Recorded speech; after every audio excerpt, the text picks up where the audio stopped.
Hello guys. तो आज है 4 जून और हमारी जो RS 2026 के लिए जो करंट अफेयर की क्लासेज हैं, क्लासेज नहीं बोल सकते इसको आप, ये आपका एक जर्नी का पार्ट है because we are preparing for RS 2026। तो उसके लिए जो day to day current affairs है इन इंडिया और वर्ल्ड लेवल की, उसको हम कवर करेंगे ताकि जो एग्ज़ाम्स का नवंबर में एग्ज़ाम होगा प्रीलिम्स का, उस टाइम एक साथ आपको पढ़ने की ज़रूरत नहीं पड़ेगी, ज़्यादा लोड नहीं होगा। और हम एक्चुअली डेली जो करंट अफेयर है वो हमारा मेंस के लिए भी है, हम डिटेल में करंट अफेयर पढ़ते हैं ताकि मेंस में भी आपको काम आए। तो आप इससे जुड़े रहिए सीरीज़ से, जो आपको बहुत फ़ायदेमंद होगा 2026 की प्रीलिम्स में। तो स्टार्ट करते हैं आज की जो करंट अफेयर्स है। Different newspapers, different websites and different sources से एक कलेक्शन तैयार किया है। सबसे पहले न्यूज़ थी पेन्नार रिवर को लेकर। तो पेन्नार रिवर के बारे में, उसमें क्या हुआ था, उसकी जो रिवर कोर्स है वहाँ पे बहुत सारी डेड बॉडीज़ मिली हैं। तो उस रिवर के बारे में देखते हैं, वो न्यूज़ में थी अभी। पेन्ना रिवर जो है वो मेजर रिवर है साउथ इंडिया की, जो फ्लो करती है कर्नाटक स्टेट और आंध्र प्रदेश में से। कर्नाटक और आंध्र प्रदेश में फ्लो करती है पेन्नार रिवर, जिसका नाम पेन्ना, जो तेलुगु वर्ड पेन्नू जिसका मतलब सिल्ट है, वहाँ से लिया गया है, जो रिफ्लेक्ट करता है large quantity of sediment carried by the river. Pennu जिसका मतलब है ऐसी रिवर जो लार्ज सेडिमेंट कैरी करती है। To do that, you need to be online. The river is also known as Pinakini और पेन्नेरू। इस रिवर का नाम पिनाकिनी और पेन्नेरू भी है।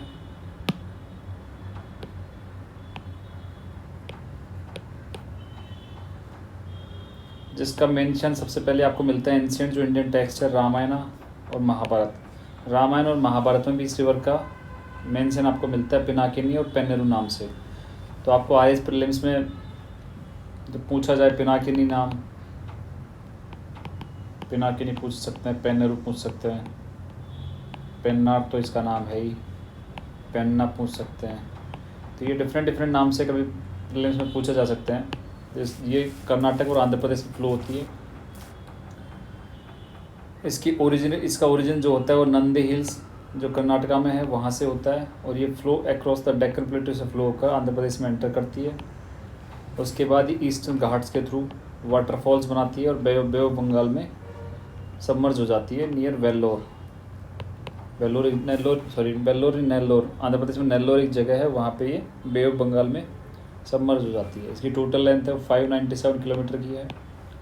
बेसिक करेक्टरिस्टिक्स में आप देखेंगे पेन्नार रिवर के बारे में, तो ये रेन शेडो जो रीजन है ईस्टर्न घाट का, रेन शेडो रीजन बोलते हैं, जहाँ पे मॉनसून का जो रेन है वो बहुत कम होता है, वो अपोजिट साइड होता है।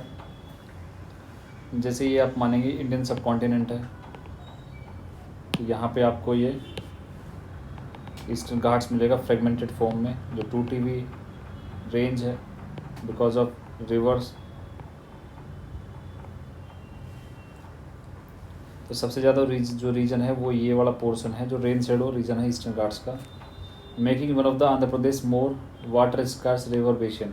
जो पेन्ना रिवर है वो आंध्र प्रदेश का सबसे बड़ा वाटर स्कार्स रिवर बेसिन भी है, और ये सीजनल रिवर है बिकॉज मानसून टाइम में फ्लो करती है। डिस्पाइट फ्रिक्वेंट लो फ्लो होने के बावजूद भी ये इरिगेशन और ड्रिंकिंग वाटर के लिए बहुत ही इंपॉर्टेंट रिवर है पेन्नार रिवर। इसकी ट्रिब्यूटरीज, लास्ट RS 2024 का एग्ज़ाम था, उसमें ट्रिब्यूटरीज से 2 क्वेश्चन थे। कृष्णा रिवर की ट्रिब्यूटरी पूछा गया था RS मेंस में, RS 2024 का जो मेंस था उसमें पूछा गया था कृष्णा रिवर की ट्रिब्यूटरीज, 8 ट्रिब्यूटरीज के नाम पूछे थे। जनरली हम ट्रिब्यूटरीज जब देखते हैं तो 2 या 3 याद कर लेते हैं, हम सोचते हैं कि ऑप्शंस में मिला लेंगे, लेकिन हमें ज़्यादा याद करनी पड़ेगी, जैसे प्रीलिम्स में या प्रीवियस ईयर्स में पूछे जाते हैं। कृष्णा रिवर की 8 ट्रिब्यूटरीज पूछी गई थी, जो हमने सोचा नहीं था, इसलिए कोई भी रिवर की ट्रिब्यूटरीज बहुत इंपॉर्टेंट हो जाती है एग्ज़ाम पर्सपेक्टिव।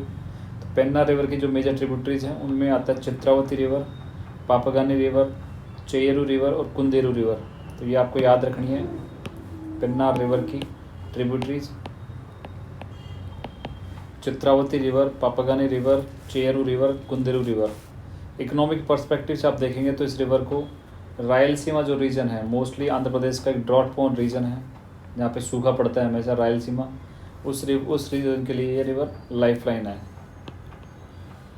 उसके अलावा जो इस पर कौन कौन से इरिगेशन और वाटर स्टोरेज प्रोजेक्ट जो चल रहे हैं या कंप्लीट हैं उनके नाम है सोमाशिला प्रोजेक्ट, माइलावरम प्रोजेक्ट और गांधीकोटा प्रोजेक्ट। ये 3 प्रोजेक्ट के नाम आपको याद रखने हैं। तो इस टॉपिक से या पेन्नार रिवर से जो एग्ज़ाम में पूछे जा सकते हैं वो इम्पॉर्टेंट है। ट्रिब्यूटरीज के बारे में, कौन से स्टेट में फ्लो करती है वो, आंध्र प्रदेश और कर्नाटका, और उस पर कौन से इरिगेशन प्रोजेक्ट या पावर प्रोजेक्ट या वाटर स्टोरेज प्रोजेक्ट आपको मिलेंगे। तो सोमाशिला प्रोजेक्ट, माइलावरम प्रोजेक्ट और गांधीकोटा प्रोजेक्ट। तो ये कुछ प्रोजेक्ट्स हैं जो पेन्नार रिवर पे चल रहे हैं। नेक्स्ट न्यूज़ थी विरूपाक्षा टेम्पल को लेकर। ये बहुत ही सुंदर टेम्पल है, बहुत पुराना टेम्पल है, 7th सेंचुरी का टेम्पल है। कर्नाटका में हम्पी जगह है। उस हम्पी के जो कैंपस है, हम्पी में बहुत सारे मॉन्यूमेंट्स है। हम्पी एक यूनेस्को की हेरिटेज साइट है, 1986 में उसको बनाया गया था। उसका पूरा कैंपस में बहुत सारे मॉन्यूमेंट्स है। उसमें एक मॉन्यूमेंट है विरूपाक्षा टेम्पल। उसके बारे में रिसेंटली न्यूज़ ये थी कि जो हमारा ASI है, आर्कियोलॉजिकल सर्वे ऑफ इंडिया, उन्होंने इस कैंपस के अंदर एक वॉल बना दी गई थी, उसको रिमूव किया है। मेन गोपुरम के पास में इलीगल वॉल बना दी थी, उसको अभी ASI ने उसको रिमूव कर दिया गया है। वहाँ पे ऑफिस भी बना दिया गया था एक, तो वो सबको रिमूव कर दिया गया, इसलिए अभी न्यूज़ में था। तो विरूपाक्षा टेम्पल के बारे में देखते हैं। बहुत सुंदर मंदिर है, मैं एक बार वहाँ पे गया था अभी रिसेंटली, लास्ट ईयर। बहुत सुंदर मंदिर है विरूपाक्षा टेम्पल, जिसको पंपापति टेम्पल भी बोलते हैं। ये शिव जी का टेम्पल है जो डेडिकेटेड है विरूपक्ष लॉर्ड शिवा को। ये लोकेटेड है Hampi, southern bank of Tungabhadra river है, उसके साउथ बैंक पर इस हम्पी सिचुएटेड है। ये पार्ट है ग्रुप ऑफ मॉन्यूमेंट्स, जो हम्पी में ग्रुप ऑफ मॉन्यूमेंट्स है उसमें से एक पार्ट है, जो यूनेस्को हेरिटेज साइट है सिंस 1986। और ये one of the India's oldest continuous functional temple है, जिसकी पूजा 7th सेंचुरी से कंटिन्यू हो रही है। वैसे बहुत सारे टेम्पल कम है जहाँ पे 6th सेंचुरी या 7th सेंचुरी से पूजा हो रही है, बिकॉज जब मुस्लिम इन्वेडर्स थे उन्होंने बहुत सारे मंदिरों को खंडित कर दिया, तोड़ दिया, तो वहाँ पे पूजा बंद हो गई है, प्रे वगैरह नहीं होती। लेकिन ये ऐसा मंदिर है जो ओल्डेस्ट कंटिन्यू फंक्शन है, वहाँ पे वर्शिप होती है 7th सेंचुरी से आज तक, इसलिए बहुत इम्पॉर्टेंट मंदिर है विरूपाक्षा टेम्पल। इसका हिस्टोरिकल डेवलपमेंट आप देखेंगे, ये स्टार्ट हुआ था स्मॉल श्राइन के रूप में, लेकिन बाद में इसको एक्सपेंड किया चालुक्य डायनेस्टी और होयसाला एम्पायर ने। तो प्रीलिम्स अकॉर्डिंग आपको ये सब याद रखना है, इसको किसने बनाया, किसने एक्सपेंड किया, कहाँ पे सिचुएटेड है। चालुक्य डायनेस्टी और होयसाला एम्पायर जो था, उनके रीन में उनके टाइम पे ये मंदिर का एक्सपेंशन हुआ। फिर ये अपने पीक पर पहुंचा विजयनगर एम्पायर के टाइम पे, जो 14 से 16 सेंचुरी में रहा था। मेजर कंट्रीब्यूशंस इसमें दिए देवराया सेकंड, कृष्ण देवराया। ये 2 राजाओं के नाम आपको याद रखना है, देवराय और Krishna Devaraya. Addition included the grand eastern gopuram इसमें है, और पिलर्ड हॉल है जो 100 पिलर का एक हॉल है, बहुत इंपॉर्टेंट 100 पिलर का हॉल है इसमें। इसका आर्किटेक्चर आप देखेंगे तो इसमें आपको मिलेगा मेजर द्रविडियन जो आर्किटेक्चर है। हमारे इंडिया में टेम्पल्स आर्किटेक्चर के 2 पार्ट हैं, एक तो नागर स्टाइल में और एक द्रविड़ स्टाइल में। तो ये जो मंदिर है वो द्रविडियन स्टाइल का आर्किटेक्चर है इसका। इसमें आपको गोपुरम देखने मिलेंगे, इसके टावर गोपुरम है, कार्विंग्स मिलेंगी, पिलर्ड मंडप मिलेंगे, लार्ज कोर्टयार्ड्स है वहाँ पे। उसके अलावा सेंक्टम सेंक्टोरम और 100 पिलर का जो हॉल है वो बहुत इंपॉर्टेंट है। इसके अलावा यहाँ पे 3 मेजर गोपुरम हैं। ईस्टर्न गोपुरम जो है वो टॉलेस्ट है, इसकी हाइट 160 फुट की और 9 टियर्स का बना हुआ है। उसके अलावा साइंटिफिक और इंजीनियरिंग सिग्निफिकेंस के पर्सपेक्टिव से भी ये मंदिर फेमस है, बिकॉज यहाँ पे जो एडवांस जियोमेट्रिक प्लानिंग है वो शो होती है आपको इस मंदिर में, सिमेट्रिक पैटर्न देखने को मिलता है। और ये सबसे इम्पॉर्टेंट है, इसमें लाइट के अंडरस्टैंडिंग को समझने के लिए यहाँ पे इन्वर्टेड इमेज बनती है। जब जैसे मान लीजिए ये आपको मंदिर का एंट्रेंस मिलेगा, यहाँ से जब सनलाइट गिरती है तो इसके जो होल हैं उनके थ्रू अंदर वाला जो गोपुरम है उसकी दीवारों पे इन्वर्टेड इमेज बनती है। तो वो जो लाइट की अंडरस्टैंडिंग है उसको समझने के लिए आपको इस मंदिर में जाना चाहिए। बहुत सुंदर मंदिर है विरूपाक्ष टेम्पल। तो इसके बारे में एग्ज़ाम में आपको यही पूछा जाएगा, इसका एक तो नाम क्या है, पंपापति टेम्पल बोलते विरूपाक्ष को डेडिकेटेड है, और ये ओल्डेस्ट कंटिन्यूस फंक्शनिंग टेम्पल है जो 7th सेंचुरी से इसमें पूजा की जा रही है, और हम्पी के जो ग्रुप ऑफ मॉन्यूमेंट्स है उसमें से एक पार्ट है जो यूनेस्को के हेरिटेज साइट का हिस्सा है 1986 से। और उसके अलावा इसको जो बनाया गया था विजय चालुक्य डायनेस्टी और होयसाल एम्पायर ने बनाया, जो लास्ट में विजयनगर एम्पायर तक इसका एक्सपेंशन चलता गया। इसमें कंट्रीब्यूशंस के राजाओं के नाम देवराय फर्स्ट, सेकंड और कृष्णदेवराय थे। द्रविडियन आर्किटेक्चर पे इसको बनाया गया है। इसमें सेंक्टम सेंक्टोरम, 100 पिलर हॉल, गोपुरम, ये सब इम्पॉर्टेंट हैं। इसके बाद नेक्स्ट न्यूज़ थी साउथ अफ्रीका को लेकर, बिकॉज साउथ अफ्रीका कंट्री है वो इंडिया और साउथ अफ्रीका दोनों ने एग्री किया अभी अपने जो कोऑपरेशन को डीप करने के लिए आर्टिफिशियल इंटेलिजेंस और डिजिटल इंफ्रास्ट्रक्चर टेक्नोलॉजीज़ में दोनों ने अपने रिलेशन स्ट्रॉन्ग किए हैं। तो साउथ अफ्रीका के बारे में देखते हैं। उसकी कैपिटल है, उसके 3 कैपिटल हैं, यहीं से आपको एग्जाम में पूछे जाते हैं। South Africa 3 capital. Executive capital आपसे पूछा जाए तो प्रिटोरिया है। लेजिस्लेटिव में आपको केप टाउन, आप हमेशा केप टाउन याद रखते हैं जबकि वो ओनली लेजिस्लेटिव कैप्टन है, लेजिस्लेटिव कैपिटल है। उसके अलावा जुडिशल जो कैपिटल है इनकी वो ब्लोइमफॉन्टेन है, ब्लोइमफॉन्टेन। तो 3 कैपिटल हैं साउथ अफ्रीका की। एग्जीक्यूटिव कैपिटल जो है प्रिटोरिया है, लेजिस्लेटिव है केप टाउन, जुडिशल है ब्लोइमफॉन्टेन। नेबरिंग कंट्रीज़ में पूछा जा सकते हैं जियोपॉलिटिकल में, ज्योग्राफी पर्सपेक्टिव। इसके नॉर्थ में है नाम्बिया, बोत्सवाना और जिम्बाब्वे, और नॉर्थ ईस्ट में इसके आते हैं मोजम्बिक, और ईस्ट में आता है इस्वातिनी। तो ये कुछ कंट्रीज़ हैं। इसके हाईएस्ट माउंटेन रेंज है ड्रैकन्सबर्ग। ये आरएस प्रीलिम्स में पहले पूछा जा चुका है। मैच द फॉलोइंग जो आते हैं ना क्वेश्चन अपने, जिसमें माउंटेन रेंज को कंट्रीज के साथ मिलाते हैं, मैच द फॉलोइंग में। तो ये माउंटेन रेंज के बारे में आरएस प्रीलिम्स में पहले आ चुका है, ड्रैकन्सबर्ग। इसके अलावा हाईएस्ट पीक साउथ अफ्रीका की वो मफादी, इसकी 11,320 फीट की हाइट है। ये साउथ अफ्रीका और लिसोथो बॉर्डर के बीच में है। इस साउथ अफ्रीका में जो मेजर रिवर्स है उसमें आता है लिम्पोपो रिवर और ऑरेंज रिवर। तो ये भी इम्पॉर्टेंट है। मैच द फॉलोइंग में ये स्टेटमेंट बेस्ड क्वेश्चंस में ये पूछे जाते हैं। Limpopo river, Orange river, Drakensberg. यहाँ पे नेचुरल रिसोर्सेज में आप देखेंगे तो manganese, chromium, gold, aluminium, platinum group metals के जो है वो बहुत ज़्यादा क्वांटिटी पाए जाते हैं। इसलिए इंडिया ने और साउथ अफ्रीका ने अपने रिश्तों को स्ट्रॉन्ग किया है। आर्टिफिशियल इंटेलिजेंस वो लोग काम करेंगे फ्यूचर में, डिजिटल इंफ्रास्ट्रक्चर टेक्नोलॉजीज में वो लोग कोऑपरेट करेंगे। इस पर एग्रीमेंट्स साइन किया है। नेक्स्ट आता है आपका, नेक्स्ट न्यूज़ था जल संचय जन भागीदारी इनिशिएटिव। बहुत इंपॉर्टेंट है, ये आपको नोट करना है। जल संचय जन भागीदारी इनिशिएटिव अभी रिसेंटली क्या हुआ है, जो कर्नाटका का बिदार डिस्ट्रिक्ट है, कर्नाटका का बिदार डिस्ट्रिक्ट है, उसको अवार्ड मिला है इस कैटेगरी में, जल संचय जन भागीदारी इनिशिएटिव में, जिसको स्टार्ट किया था 2024 में। नोडल मिनिस्ट्री थी मिनिस्ट्री ऑफ जल शक्ति। इसका एम क्या था, rain water harvesting, aquifer recharge, borewell recharge, recharge shaft. जो बारिश का पानी है उसको इकट्ठा करके उसको यूटिलाइज करना या ग्राउंड वाटर रिचार्ज करना। तो उसके लिए जो बिदार डिस्ट्रिक्ट है उसको अवार्ड दिया गया है जल संचय जन भागीदारी इनिशिएटिव के अंडर। इसके बेनिफिट्स क्या हैं, ग्राउंड वाटर रिचार्ज होता है, कैप्चर करता है रेन वाटर को और सरफेस रन ऑफ को to stabilize and increase ground water level को।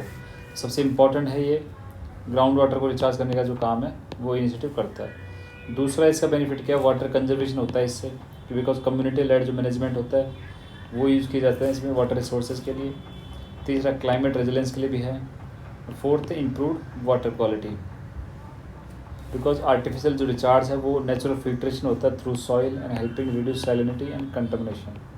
तो ये कुछ बेनिफिट्स है जल संचय जन भागीदार इनिशिएटिव, जिसको 2024 में स्टार्ट किया था मिनिस्ट्री ऑफ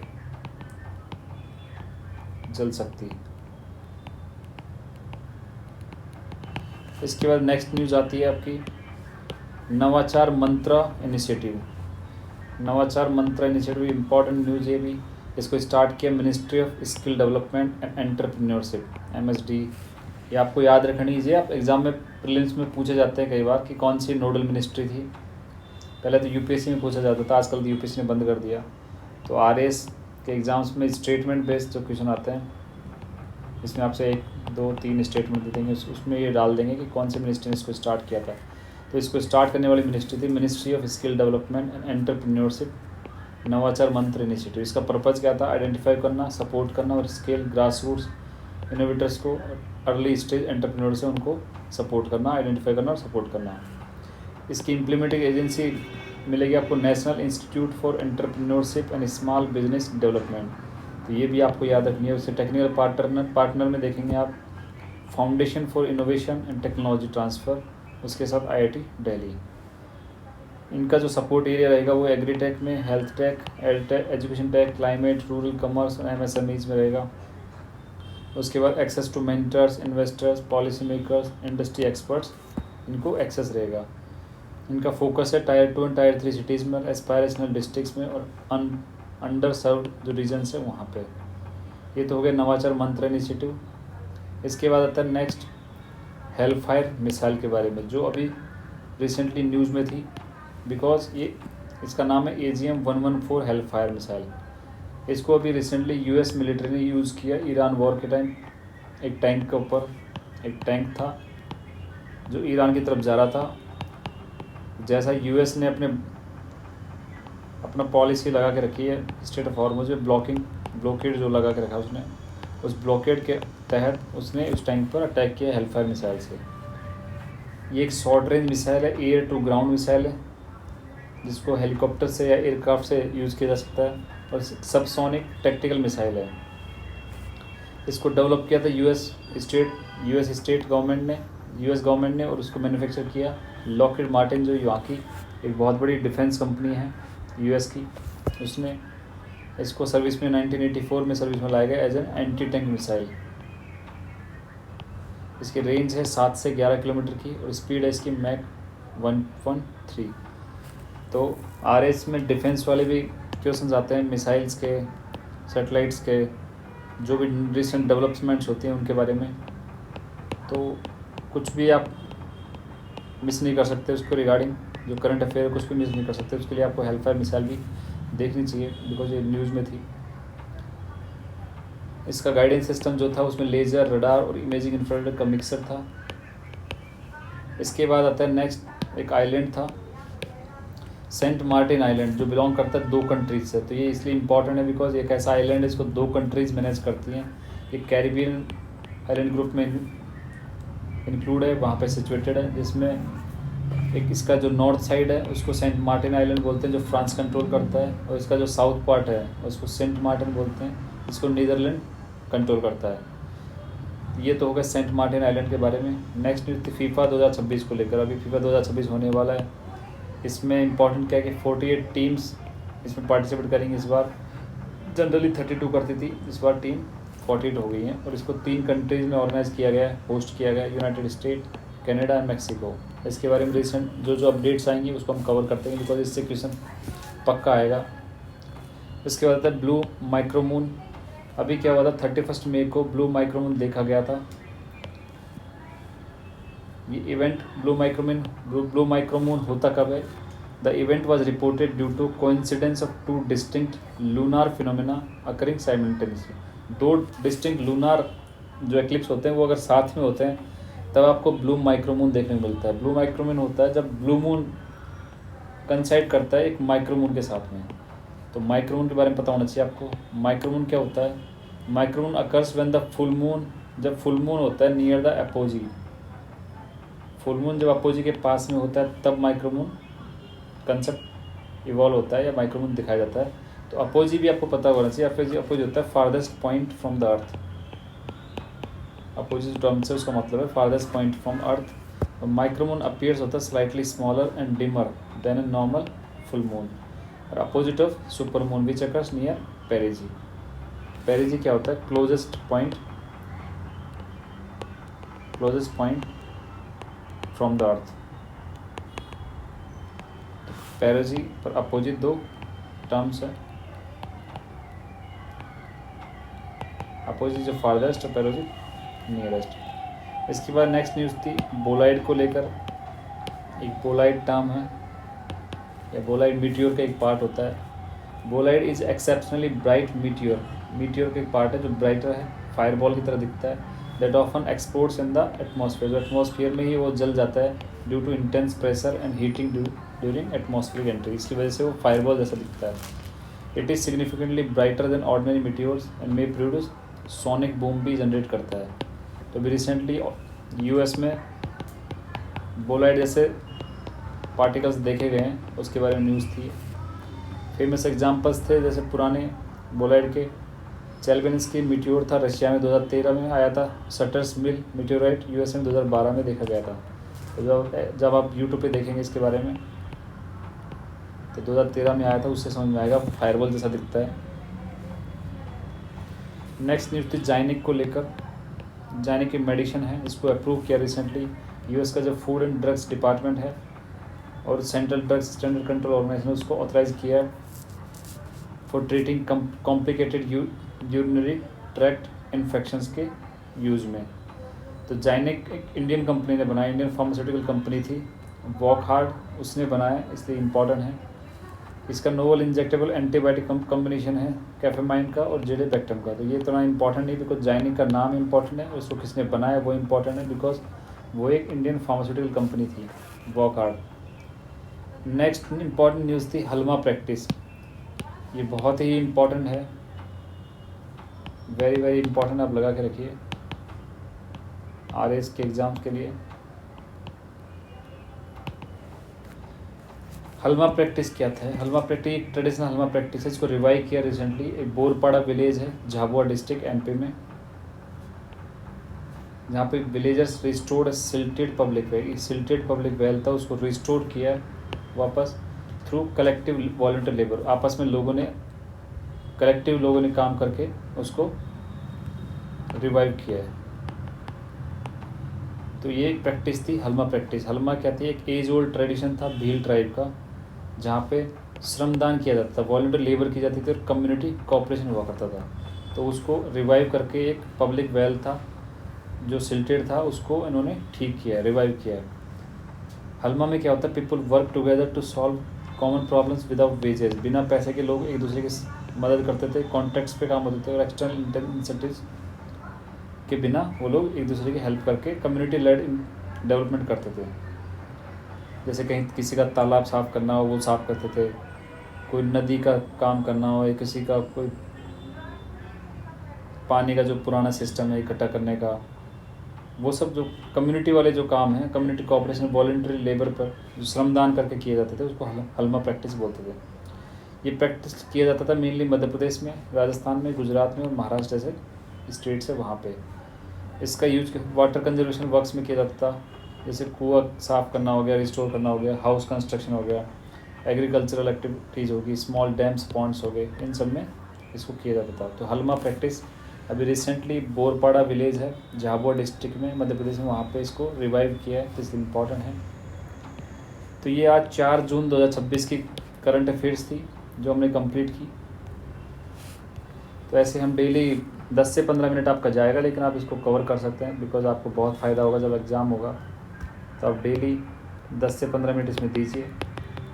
साथ में हमारा जो पब्लिक एडमिनिस्ट्रेशन है उसका भी हाफ पोर्शन ऑलमोस्ट कंप्लीट हो गया है, तो साथ में पढ़ते रहिए और ग्रो करते रहिए। Thank you for now.